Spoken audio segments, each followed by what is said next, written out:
You have no badge, no uniform, no government protecting you, just a burner phone, a territory worth $2 billion, and one name saved in your contacts. A man in Mexico City, one who can make you vanish before sunrise. This is not a documentary, and there is no narrator explaining this from outside. You are not watching this world, you are inside it. The Sinaloa Cartel is not a gang. It is not a mob. It is the most powerful criminal organization ever built, responsible for most hard drugs entering the United States for decades. It has survived military raids, government betrayals, and the arrest of its own founders. It does not collapse, it adapts. Right now, you are one of its newest pieces, and this is your life at every rank inside the Sinaloa Cartel's shadow network. Level 1, the Halcón. You are standing on a corner in Culiacán at 7 in the morning, and the street smells like diesel and wet concrete. You have been here for 2 hours, and your job is to watch. Watch the street, watch the vehicles, watch for anything that looks like law enforcement. When something moves, you send a text, one word, sometimes just a number. You never ask what it means, and you never ask what happens next. You are Halcón, a lookout, the lowest rung in the entire operation. In Sinaloa, teenagers as young as 14 do this job, earning between $150 and $300 a month in a region where legal work pays less. The math is not complicated. You tell yourself this is temporary,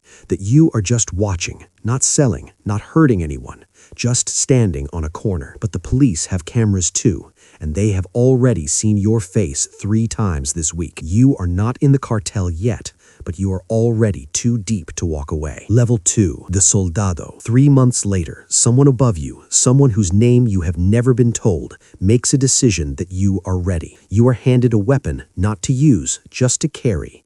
And this surprises you. Everything surprises you, because you expected chaos and disorder, but what you found is something closer to a corporation, a strict chain of command, clearly defined territories, real rules. The Sinaloa Cartel operates on calculated, strategic violence, not random aggression. You do not shoot unless told, and you do not act without authorization. Your supervisor makes this very clear. You are a soldado now, ground enforcement, earning between $500 and $800 a month with bonuses for specific assignments. Your first real job is simple. You walk into a small electronics shop, stand near the door, and your supervisor speaks to the owner for 90 seconds before the owner nods. That is all. You said nothing. You touched no one, but the owner's eyes found yours for just a moment. And in that look, you saw fear, respect, and surrender all at once. For the first time in your life, people move out of your way, and you are not sure yet what that is costing you. Level 3, the Plaza Operator. You now control a corridor, not a city, not a state, just a stretch of territory called a plaza. But this corridor generates $40,000 a week, and 6 men answer to you. You hold collection schedules and file weekly reports upward to people you still have not met in person. The Sinaloa Cartel's territory system works like a franchise, where each plaza has a boss who controls everything inside that zone. Drug distribution, extortion, transit fees, and a tax called derecho de piso. Every business inside your territory pays. The restaurant on the corner, the mechanic, the market. They pay not because you threatened them this week, but because the system has been in place for years. One afternoon, a woman hands you an envelope before you even knock, and she doesn't look at you. Her daughter is doing homework at a table in the back. You take the envelope, telling yourself she would have paid anyone in your place, that the system existed before you, that refusing would have caused a problem for you and possibly for her. But somewhere inside, you already know that rationalization is exactly how everyone above you started. Then, a man from a rival organization crosses into your corridor, and you have to make a decision. How you respond will be judged by men you have never met, and whatever you decide, there are no clean options. You just made your first command decision, and somewhere above you, someone is deciding if you made the right one. Level 4, the Financial Cell. You are in a real office now. Air conditioning, a desk, 3 monitors. You are looking at spreadsheets for a car dealership, a construction supply company, and a currency exchange house. None of these businesses have sold anything illegal.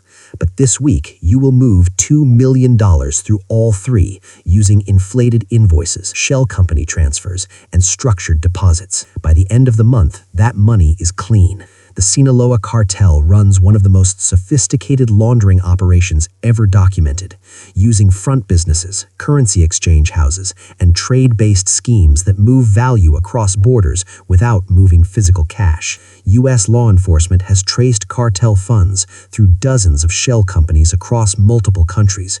Some accountants involved had no idea, but others knew exactly what they were handling. You know. The street feels very far from this office, and the violence feels like it happens somewhere else, to other people. You wear a button-down shirt, drink coffee in the morning, and file paperwork. Then the call comes. A DEA financial crimes unit has opened an audit on one of your front companies. Not a raid, just an audit. But if not handled in 48 hours, it becomes something much worse. You have 2 days to restructure the exposure, move the funds, and make the company look exactly like what it pretends to be. The most dangerous thing you have done all month is sign a piece of paper. Level 5, the logistics commander. You do not think in people anymore. You think in variables. You manage the architecture of movement, not the product itself, which you never touch, but the timing, routes, and personnel at each handoff point, communication protocols, border crossing windows, and distribution contacts in Los Angeles, Phoenix, Chicago, and New York. The Sinaloa Cartel built some of the most sophisticated tunnels ever discovered. In 2020, authorities found a tunnel near Otay Mesa, California that stretched over 4,000 feet beneath the border. Rail systems inside, ventilation, electricity, full infrastructure. Construction took nearly 2 years and cost between $1 and $2 million. The crews who built those tunnels were paid well, and in some documented cases, they were silenced after completion. You are 3 layers removed from the border and 4 layers removed from the product. On paper, you are untraceable. Then, a shipment goes dark on the U.S. side. The product is gone, the money is gone, and the contact has not answered in 18 hours. You have 24 hours to find out what happened and present an explanation to a man who has never once accepted an explanation. At this level, a missing shipment is not a business problem. It is a question of whether you will be alive to solve it. Level 6, the corrupted official handler. You are having lunch at a clean, quiet, expensive restaurant. The man across from you is a state official who has a family, coaches his son's football team on Saturdays, and by most accounts has tried to do his job honestly. You discuss his work and mention a construction contract coming available, the kind that goes to connected firms. You mention you know the right people, ask about his children's school, and compliment his recent decisions. By the time dessert arrives, the conversation is over and you have what you came for. Nothing illegal was said, nothing was offered directly, and nothing was asked for explicitly. This is how the Sinaloa Cartel preferred to operate. Not threats in a dark room, but systematic, budgeted, and managed. Court records from the 2019 federal trial confirmed it. Police commanders, military figures, and government officials all on regular payroll. You manage that payroll now. 3 weeks later, one of your officials panics because a high-profile arrest nearby has rattled him, and he wants to create distance, go quiet. And now you have to decide how much distance you can afford. You just bought a government official for the price of a school tuition, and the terrifying part is how easy it was. Level 7, the Sicario Coordinator. You receive a name, a location, a general timeline, and a reason you are not asked to question. You do not ask questions, you pass the information down through 3 separate layers of contact. Each layer knows only what it needs, and each person below believes the order came from someone else. The time anything happens, you are untraceable. 4 days later, you read about it in a newspaper and feel nothing. And that silence, where something human used to be, disturbs you most. Then you find out the name was wrong. The information was incorrect, or it was manipulated, and the person in that newspaper was not who you were told. Above you, nobody addresses it. Below you, nobody questions it. The system does not pause, does not grieve, and does not correct itself. Only you know, and only you are sitting with it. You never touched a weapon, never gave a final order, and never knew until after it was done.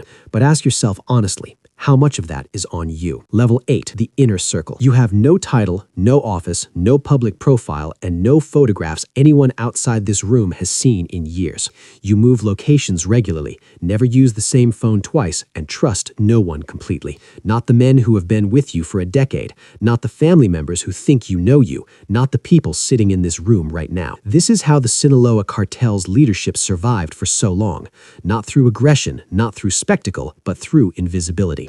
The cartel's cellular structure means no single point of failure. Lieutenants don't know the full picture. Cells don't know each other. The organization breathes around disruptions like water moving around stone. The decisions made in this room affect hundreds of thousands of people across 2 countries, families, communities, entire supply chains.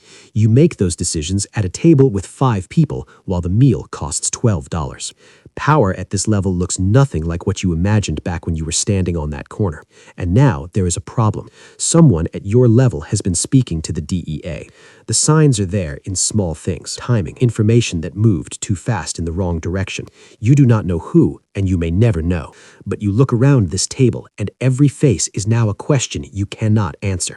At the top of the most powerful criminal organization on Earth, the only emotion left is suspicion. You started with a burner phone and a corner to watch, and now you make decisions that move billions of dollars. Decisions that end human lives, and the phone in your pocket still has just one contact saved in it.